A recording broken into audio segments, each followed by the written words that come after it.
So everyday usually evening work pressures వచ్చే హెడేక్స్కి మనం వరీ అవ్వాల్సి వస్తుంది. సో బట్ హెడేక్ మనకి పర్సిస్టెంట్గా వస్తుంది, కంటిన్యూస్గా వస్తుంది. అంటే ఈరోజు ఈవినింగ్ వచ్చింది, రేపు ఈవినింగ్ వచ్చింది, ఎల్లుండి వస్తుంది, అది తగ్గట్లేదు అసలు. మన home remedies we try. Okay, paracetamol try చేస్తాం, అంతకంటే ఎక్కువ మనం ట్రై చేయకూడదు. Then next level is consult a doctor.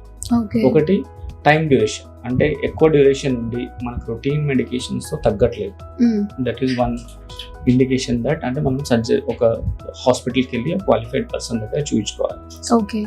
అది కాకుండా కొన్ని డేంజర్ సైన్స్ అంటారు, రెడ్ ఫ్లాగ్స్ అంటారు. అంటే ఏంటంటే బ్రెయిన్లో serious problem is happening, so అది మేనిఫెస్టింగ్ యాజ్ హెడేక్ లాగా అనిపిస్తుంది. ఫర్ ఎగ్జాంపుల్ హెడేక్తో పాటు మనకి విజన్ రిలేటెడ్ ఏమైనా ఇష్యూస్ వస్తున్నాయి, అంటే మనకి సరిగ్గా కనబడట్లేదు, లేదా ఒక సైడ్ కనబడుతుంది, ఒక సైడ్ కనబడట్లేదు, బ్లరింగ్ అయిపోతుంది. సో విజన్ ప్రోగ్రెసివ్గా ఇది అవుతుంది అనుకోండి, ఐదర్ సడన్ గా కానివ్వండి, ఓవర్ ద ఇయర్స్ కానివ్వండి. That is one. హెడేక్తో పాటు వామిటింగ్స్ వస్తున్నాయి. సో మీన్స్ దట్ బ్రెయిన్ లోపల కొంచెం ప్రెషర్ పెరుగుతున్నట్టు, అంటే టెన్షన్ పెరుగుతున్నట్టుగా బ్రెయిన్ రైజ్ అయితే అని.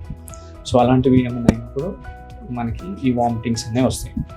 ఇవేంటంటే రొటీన్ మెడికేషన్లో మనకి క్యూర్ అవ్వవు. అంటే ఈ రోజు మెడికేషన్ తీసుకుంటే ఇప్పటి కొంతవరకు బెటర్గా రిలీఫ్ ఉండొచ్చు, కానీ కొన్ని వారంతో పాటు కంపేర్ చేసుకుంటే మనకి సివియారిటీ అనేది పెరుగుతూ ఉంటుంది, దాని తీవ్రత అనేది పెరుగుతూ ఉంటుంది. అట్లాంటప్పుడు మనం బ్రెయిన్ పెట్టకూడదు అక్కడ.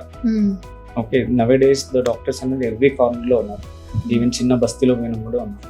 సో జనరల్ ఫిజిషియన్ చేసినా కూడా they will recognise which is manageable ఇక్కడ, లేదంటే స్పెషలిస్ట్ కేర్కి మనం పంపించాలని డిసైడ్ అవుతుంది.